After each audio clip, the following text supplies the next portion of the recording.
understood what she said up there. I know this. Steve actually. No, you're not. No, of course. Keep going.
This is Beth, as I say, a bay, one black leg this time.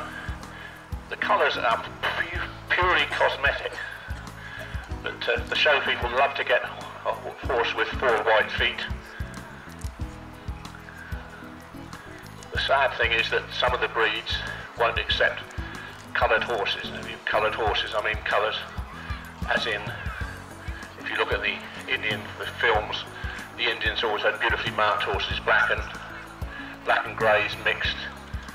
But there's no breed in this country that will accept that, and I think it's a very sad indictment. The horse can be the absolutely beautiful animal, but because the colour doesn't suit the breed society, it's not thought of highly, and I think that's completely wrong.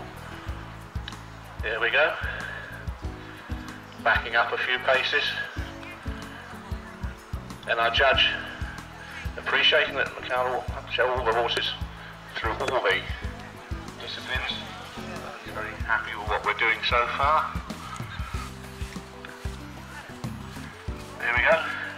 Well, now we move over to something a bit different. We're going to look at a different breed. And when you look at this particular breed that we're going to present for you now, you'll think, well, it looks very, very like the Shire horse. When in history, they are very, very closely linked. And if Jim, if you'd like to come forward first, please. And this is Jim McElwain with Queenie. And Queenie is a Clydesdale. Now the Clydesdale comes from Scotland, from Clyde Valley area of Scotland. And they came into this country at roughly the same time as the Shires did. Back in the 16th century when they were doing reclamation work up on the east coast, reclaiming the land as they did over in Holland. The European workforce came over with their animals to do the work, and when they went back they left the horses, and the horse folk over here, the agricultural people and the contractors over here, took the horses on, and from that was developed the Shire breed, which comes from the Midland counties, and indeed some of the horses were taken up to Scotland, and from that eventually became the Clydesdale as a separate breed. The Clydesdales very, very highly thought of in Canada and North America. Very, very successfully bred, very, very successfully used over there.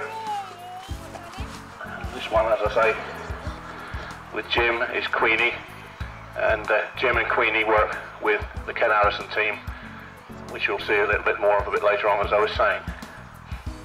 And while the judge is looking at that, Joe Jefferson, Joe, if you'd like to come forward.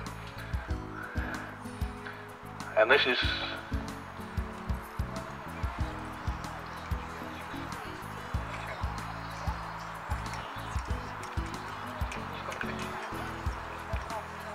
Joe Jefferson with Lochrer and Bob.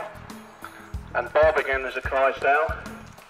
And Bob is here today raising money for the Kilimanjaro climb in aid of Every Man Stamp Out Male Cancer Charity. And in July 2010, Bob Davis will be climbing Mount Kilimanjaro, the highest freestanding mountain in the world, all to raise money for the prostate testicular cancer charity Every Man. Prostate cancer, as most of you know, is the most common form of male cancer in the UK, with 35,000 been going those every year. So Bob will be doing that. Bob is actually a horse who was recognised by the Clydesdale Society as the benchmark of Clydesdales in his younger days, and he was actually very, very badly beaten up in this field many years ago and left with a limp about his leg, but nevertheless he's still a fine, wonderful child of the breed, and as I say, not a youngster now, but still proud to be here. And he was actually attacked with a knife in his field. Why people do these things, I don't know. It does happen, unfortunately. But he was very, very slashed. And it was touch and go whether he survived. There's no chest in his body there. There we go. Well done. And Clydesdale again, the colour is very, very different. Right, next, if we could have forward the two horses from the college, with Wallace and like to lead off, please. And if you'd like to follow on.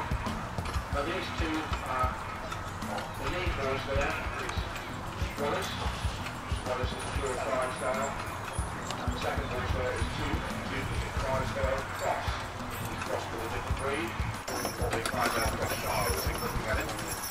But these two horses are unique in that they are the horses from the college here, and they're being shown and presented to us today by two young ladies from the college. You can see they both wear the high peaked collar, traditional of the Scottish harness. And you'll see that the pads on the back there, so that the actual plate on the harness, the back hold, that's the configuration of harness that you see there.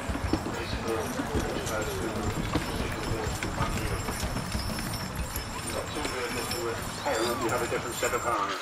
There we are, that's Wallace and Duke, both from the college here. I don't think he's just arrived, but there's a leatherwork world of leather competition going on over in the college buildings and in the stable yard throughout the day, and the results will be given later on in the day. So do go over and see the work that these young people do. This college is very, very important to us in the world of the heavy horse. And judging, have a look at the team there. Doing leather work. What I think we'll do is without people to carry on the traditions of the harness maker, we'd be in a lot of trouble in the world of the heavy horse. Wallace, the colouring is actually a strawberry roan coming in. The lead, one of the two horses there.